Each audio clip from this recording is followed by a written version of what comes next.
Paano nga kaya, anak, kung nakaligtas ka sa sakunang iyon? Alam mo, malaking pasasalamat ko sa Panginoon pag nagkaganon. Makakabawi na ako sa mga pagkukulang ko sa iyo.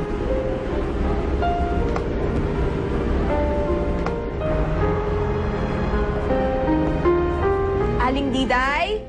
Aling Diday? Oh, Joling! Ano? Napadalaw ka?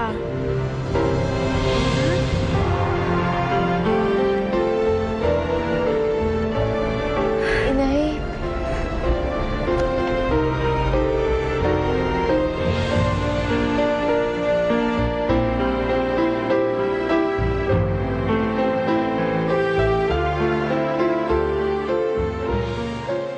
May pagkakaiba talaga sa dental records ni Danica last year. Paano kung nagsasabi ng totoo si Danica na siya talaga si Lorna Domingo? Pinipilit mo pa kasing buhayin ng bangkay at talaga namang patay na si Lorna. Tumigil ka, sabi!